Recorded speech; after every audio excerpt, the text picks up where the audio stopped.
Morning, James. Morning. Fraser Kerr, how's he getting on? Yes, we got it through yesterday. Unfortunately, he's out for 3 months, so that's his season finished. He's ruptured a ligament, so another injury, but I'm sure we've got the squad to cope with it. Such a shame for him personally after making such an impact. Yeah, it is. It's been one after the other at the moment, but we've got a really good environment for these players to recover, and I have no doubts with Nick and my management team alongside him. He's got all the support network he needs. Any other absentees or returnees for the Wealdstone game? No. Obviously, Gavin's still nursing the same injury. Curtis is as well. We'll see how they are in the next 24 hours. And again, it's day by day, really. We can't really make a decision until the day of the game whether they're involved or not. 5 changes in the week. Are you considering a similar number this weekend? Yeah, it needs to be that because we're still obviously in that run of games. But now, after this game on Saturday, we go week by week for the remainder of the season, however long that remainder is. We'll see. And obviously then it gives us a little bit more respite in between. Does it help now that there's a week between each of the last 3 league fixtures just because of how punishing a period it has been? I think so. Yeah, and I've also noticed obviously the playoffs are that way as well, because in the past it's been the first Tuesday and Wednesday after the last game of the season. So I'm glad that's in there as well. So after such a gruelling schedule, you're quite right. But obviously we can't talk about playoffs yet. It's a target of ours, but it's a target of 6 other teams as well, vying for probably 3 spots. What did you make of the performance against Kings Lynn in the week? I thought it was a very good period for the opening exchanges. We got a deserved lead. Disappointed again to give a soft goal away, but it happens because we're asking players, we're asking for the back 3 and the 2 pivots to take the ball, and we're still in a learning process. We're still developing as a group. However, obviously with the short-term things coming now in terms of our league position, we have to be a little bit better in those areas, and we can't give soft goals away. So we need to learn from that. But we bounced back well with a goal 2 minutes later from George, so that was pleasing. It showed good resilience from the team, good bounce back. And I thought after the second half we got ourselves in the ascendancy with a really good 20-minute spell, and obviously then allowed Kings in a little bit more possession when we tucked in our shape and cut the space out. I mean, George Foster after the game said he was panicking a little bit about the weather towards the end of it. I mean, I was back in the studio, I could hear it through the speakers. I mean, it's some incredible weather. It was in May, yeah. I said it was a bit daft that games were called off last Saturday due to waterlogged pitches in May. I don't think I've ever known that. And also the other night, I tried to brave it. I stood by the team for 10 seconds, but then the hailstones were like golf balls, so I had to go under the dugout. I mean, fair play to the referee, really. I mean, it's probably a good job you were 3 goals ahead, and he could call it as it was, and it didn't really make too much of an impact. Yeah, I have to.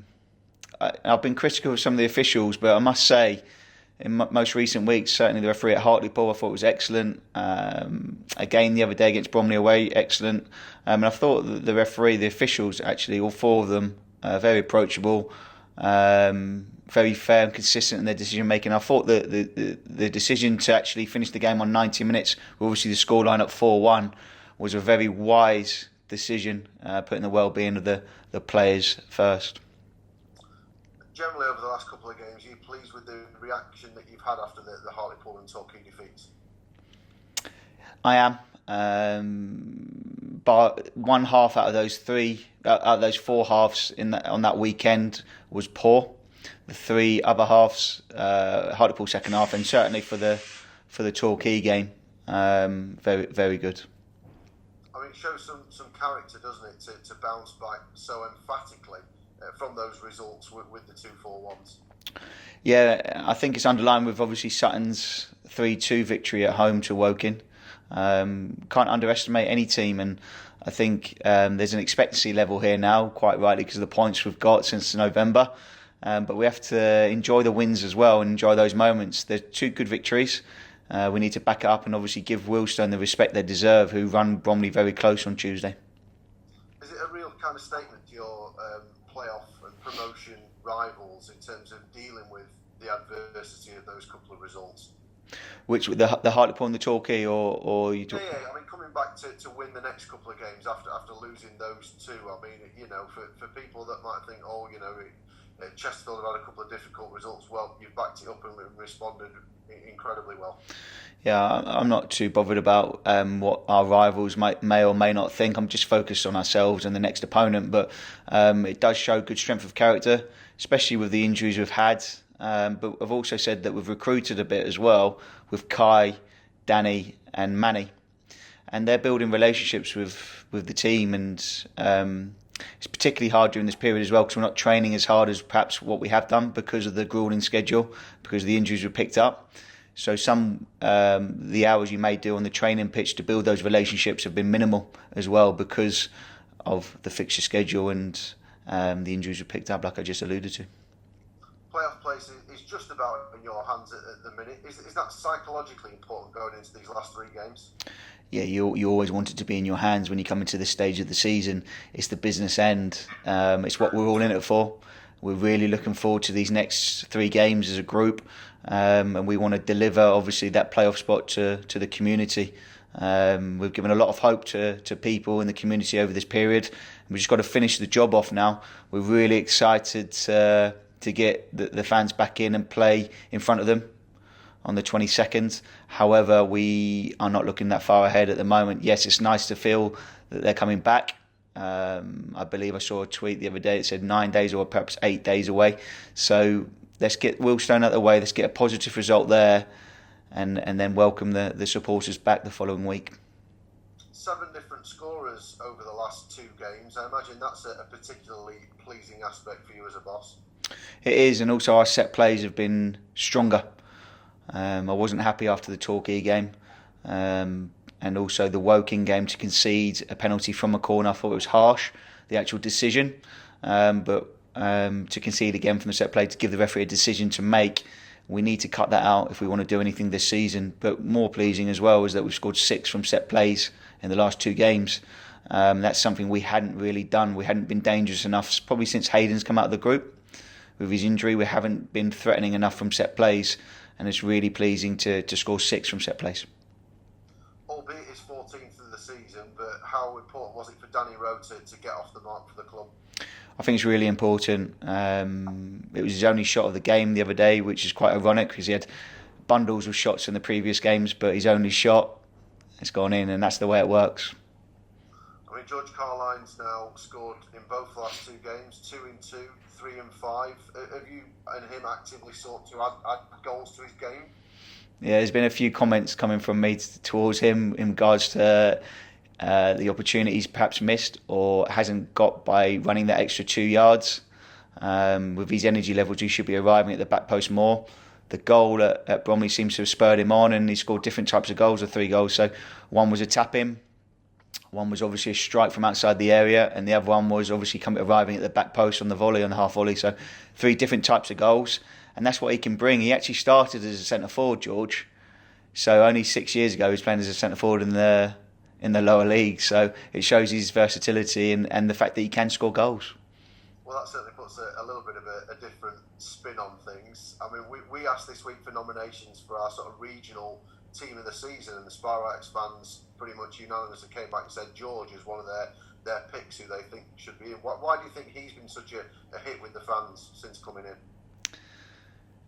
You won't meet a more humble player. Gets on with the job, takes the teams and the individual objectives very seriously, and more often than not, he ticks them in each game and each training session. He's a true professional, loves the game, very intrinsically motivated to play, and he's one that just gets on with it. He's played nearly every minute of every game under me, barring the suspension at Solihull. And that underlines really the importance he is to our team and what we want to build in the future. Certainly, really a breath of fresh air really in the change room. From what you said previously, are you quite hard on him in terms of driving him to improve and get better and do extra? Well, what we've got here, we've got a group of players that actually drive themselves. The environment's there now. They're making the most of that environment. They're going to the staff. They're doing extras when they can, obviously minimal now because of the schedule. We've had such a grueling schedule. We have to be careful with the hours they're doing. But, it's there that the foundations are really built. It's now, okay, the small steps to build to where we want to get to, and players empowering themselves is certainly a massive value we have in this building. We want to make sure it's there and instill it for future recruitment. Clearly, Wealdstone are not on a great run coming into the game. I mean, what are you expecting from them this weekend? Well, they'll play with freedom, that's for sure. They've run a couple of the top teams very close. We can't take the points for granted. 3 games left. We need to make sure this is a victory and 3 points, and we'll do our utmost while respecting the opponent to make sure those 3 points are in the bag come 5 o'clock on Saturday. Do you need to be equally as ruthless as you have been against Woking and Kings Lynn? I believe so, yeah. We need to take our chances, for sure, which we have done.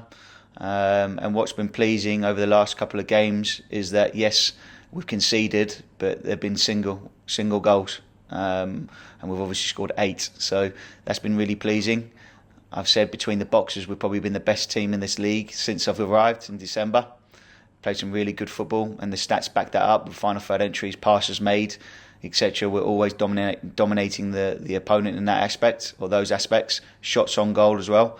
But what I haven't been pleased with is too many goals conceded when opponents have got in our 18-yard box, and not enough goals scored for the opportunities we've created. We seem to have corrected that the last couple of games. We need to make sure we continue that till the end of the season.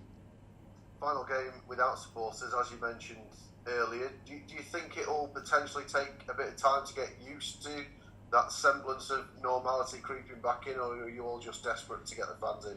We're desperate for them to come back in. We want that 12th man. We're really looking forward to it. And we've got a lot of new players that obviously the supporters haven't seen yet. It's a shame that a couple of them are injured, because it would have been nice for obviously the likes of Kwasi and Fraser, who are new additions that have had a real positive impact and are influential in our league position at the moment. I think it would have been really nice for them and for the supporters to obviously have that bond and see them play for the first time, but they'll have to be patient on that going into next season. But I'm sure the players that will play next week, hopefully we'll have 65 points by then, and it'll be a real good game against Dagenham. Just finally, James, is there anything you've actually enjoyed about playing games behind closed doors as opposed to with fans? Well, what I've enjoyed is giving the supporters that obviously follow it, whether that's on Radio Sheffield, whether that's on the stream or on the social media, something to follow. Because the games have come thick and fast. The positive of that is that they've had something to follow twice a week, for sure. And that's what we've enjoyed as a group, is building that momentum, giving those supporters or our support base hope, and everyone around the club hope again. And we're in the right area of the league where this club should be. We should be in the upper echelons of the league, there's no doubt. And the board, along working closely with myself, we've got ourselves in that position. We're just really hoping we'll be on 65 points when the players, the supporters come back in. I think I said in January the main objective is to have something to fight for and hope for when the supporters come back in. Hopefully we'll be on 65 points, and that gives us something to drive forward for from that point onwards. Hopefully so. Appreciate your time, James. Thanks. I'll see you tomorrow. Thank you. Good morning, James. Hi, Liam. You okay? Yeah, I'm good, thank you. How are you? Yeah, good. All good. Just wanted to ask you about Manny Oyeleki. He's really impressing the fans with his performances lately. What have you made to his start to his town career? It always takes time to embed yourself within a change room and a playing style. No disrespect to Port Vale, and I know they've had a change of manager there as well, but I believe the way we play has been very different to what perhaps Manny's been used to over the last 2.5 years at his previous club. So it takes time to get back to perhaps working with me, the demands that I would put on him in possession. He had, I think he made 42 passes the other day with a 90% retention rate. So that shows the impact he has. But more than 50% of those passes are forward, and that's important when he's playing in that pivot role for me. He needs to bring the front two into play and Jack Clark, or whoever the 10 is on the day. And his interactions and his relationships with those three players in particular ahead of him have got better and better each game. Now, he can do better than what he's doing. There's more to come from Mane. I've worked with him before, but there's obviously been a steady improvement in his performances the more appearances he's had for our football club. What areas do you feel he can still improve on then? His assists, for sure. With all the good play he's got, always had, particularly in the last, I would say, 3-4 games. He particularly came to the fore, I thought, against Torquay, really dominated that midfield area, I thought, as the game went on. I think he can add more assists to his game, which he will. And also, I think what many supporters started to see was him driving past players, driving at the back four, driving at the back three, depending on the opponent's shape. For sure, he's starting to drive past his opponent. So he's breaking lines with passes. He's breaking lines with dribbles. He just needs to add a few more assists to his game. But really liking how he's shaping up at the moment, going into these last 3 games of the season. And Jack Clark impressed on Tuesday night as well. How do you think he did?